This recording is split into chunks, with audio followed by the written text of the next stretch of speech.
Wallahi dahsyat, amalan ini wallahi dahsyat, manfaatnya banyak untuk menyembuh penyakit, menabulkan hajat, memudahkan urusan, dan tidak pernah saya sampaikan amalan ini, semua alhamdulillah berhasil mendapatkan hajatnya.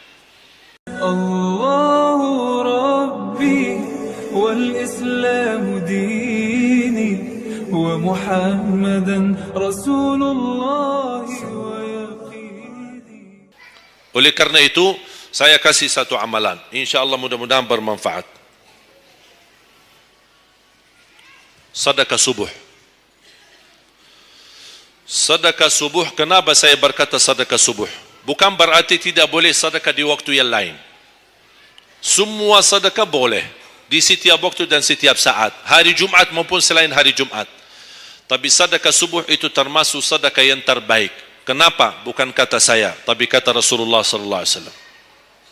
Setiap waktu subuh Allah turunkan malaikat, tugasnya mendoakan orang yang bersedekah subuh hari. Allahumma a'ti munfiqan khalafa. Ya Allah, ganti yang lebih baik bagi orang yang infak di subuh hari. Ibu-ibu lagi halangan tidak salat, sebelum beraktivitas isi sedekah subuh. Anda tidak usah susah-susah mencari anak yatim dan orang miskin di subuh hari. Mulai hari ini masing-masing bikin kotak amal atau botol atau kaleng, simpan di rumah. Setiap habis salat subuh sebelum beraktivitas isi sedekahnya. Apalagi kalau sedekah itu disertai doa. Begitu anda sedekah, sebutkan hajatmu. Ya Allah, dengan berkah sedekah ini, ya Allah, saya ingin nikah.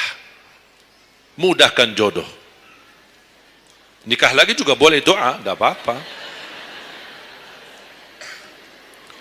Ada yang sedang melamar kerjaan, anda isi wallahi dahsyat, amalan ini wallahi dahsyat, manfaatnya banyak untuk menyembuh penyakit, menabulkan hajat, memudahkan urusan, dan tidak pernah saya sampaikan amalan ini, semua alhamdulillah berhasil mendapatkan hajatnya.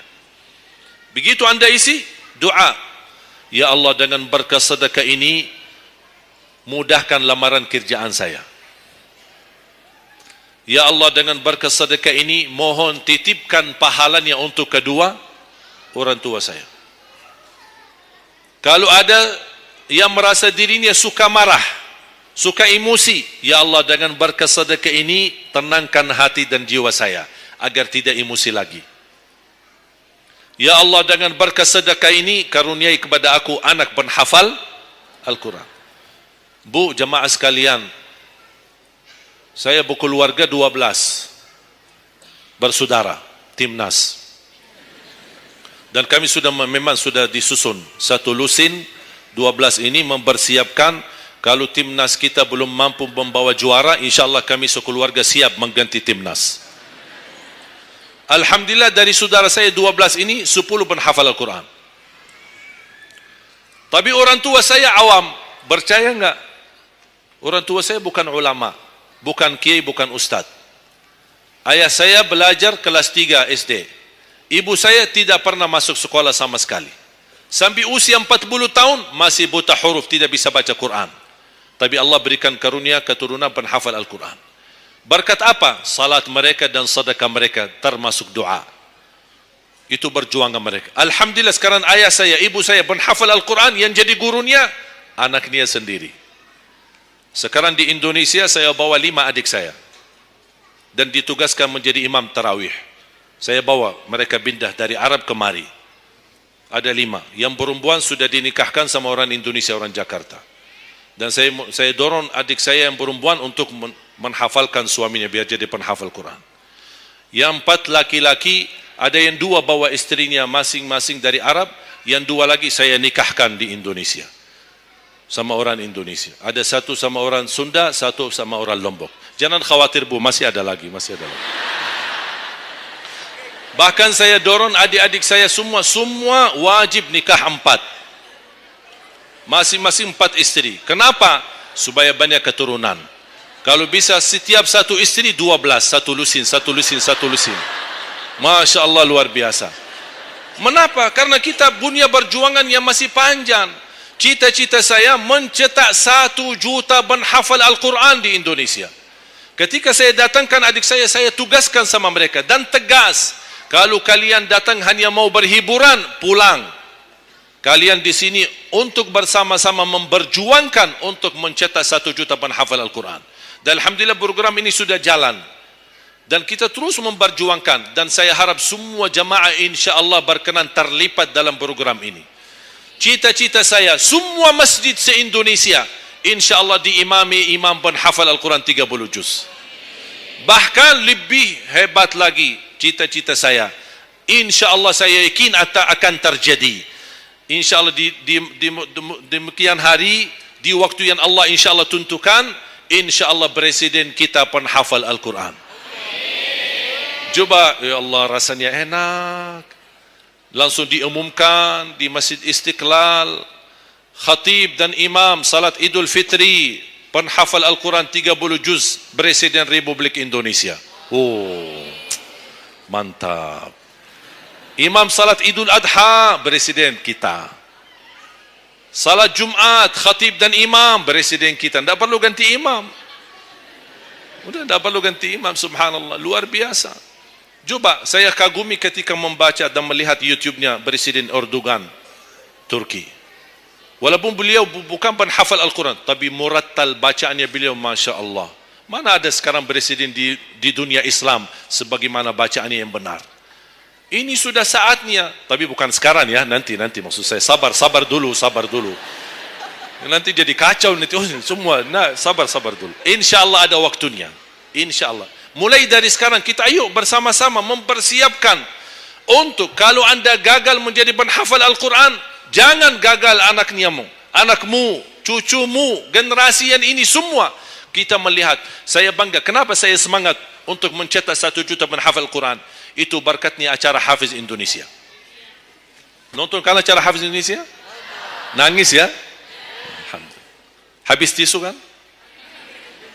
Tahu enggak salah satu karunia Allah untuk Indonesia? Ada teman saya berusaha punya TV di Arab. Beliau ingin membuka dan membuat acara Hafiz Indonesia versi Arab, tapi gagal. Kenapa? Karena tidak menemukan jumlah yang banyak penghafal Al-Quran di bawah usia 10 tahun. Hanya Indonesia saja. Malaysia kalah, Indonesia saja. Di bawah 10 tahun. Dan sayang sekali memang anda yang nonton acara Hafiz Indonesia, anda nonton acara yang sudah jadi. Tapi anda belum tahu apa yang kami berjuangkan di belakang layar. Sebelum acara Hafiz Indonesia, 4 bulan bekerja keras. Sambil tim turun ke lapangan, ke desa-desa, kampung-kampung, ke pulau-pulau untuk menumbulkan dan mendatangkan, menghadirkan para penghafal Al-Quran. Ketika dibawa di Jakarta, 2 bulan berturut-turut kami didik mereka. Yang awalnya pemalu, awalnya ada yang mohon maaf, kencing di celananya sendiri. Saking tidak berani, takut. Alhamdulillah sekarang menjadi mereka pemberani. Bahkan mereka berlumba-lumba azan subuh. Mereka berlumba-lumba membangunkan sesama saudaranya. Sama-sama tertib, makan. Kita menghadirkan dokter kesehatan, kita menghadirkan dokter psikologi jiwa untuk menjaga perasaan mereka selama 2 bulan. Didampingi kadang-kadang ibu mereka, didampingi kadang-kadang ayah-ayah mereka. Dan semua rata-rata sepakat orang tua mereka, tidak pernah kami merasakan bangga memiliki anak sebagaimana kami melihat perjuangan di Hafiz Indonesia. Dan alhamdulillah begitu selesai acara Hafiz Indonesia, kami tidak tinggalkan mereka. Kami terus kawal, kami terus pimpin. Dan alhamdulillah mereka di kampung masing-masing sudah membangun rumah tahfiz. Ada yang membangun pesantren untuk mencetak dan melahirkan jumlah yang banyak penghafal Al-Quran. Dan ini perjuangan luar biasa. Tidak mudah. Berapa biaya yang dikeluarkan. Dan mohon maaf, belum ada sponsor yang bisa mensponsori kita dan membayar full untuk kita. Kita terus bekerja keras. Dan alhamdulillah masih Allah hantarkan kepada kita orang yang dermawan, orang yang baik, yang berduli dengan dan mencintai Al-Quran.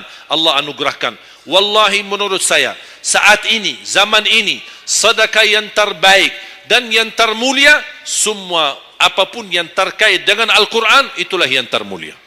Makanya boleh anda ketika anda bersedekah, jangan lupa disertai doa. Di antaranya anugerahkan ya Allah Indonesia menjadi negara Al-Quran.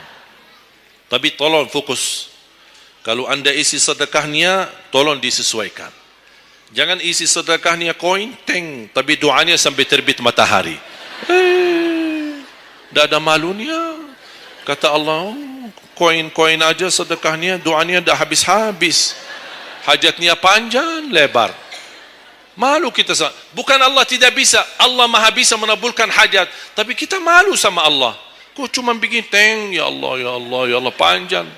Fokus. Kalau usulan saya, satu sedekah, satu hajat. Satu sedekah, satu hajat. Dan insyaAllah akan anda melihat manfaatnya. Mudah-mudahan semua yang hadir, insyaAllah menjadi keluarga besar 1 juta penghafal Al-Quran. 1 juta mencetak penghafal Al-Quran. 1 juta keluarga Al-Quran. Yang insyaAllah akan membangun generasi baru. Yang membawa Indonesia menjadi baldatun tayyibatun wa rabbun ghafur, dan di masa yang akan datang insyaAllah Indonesia menjadi lebih baik.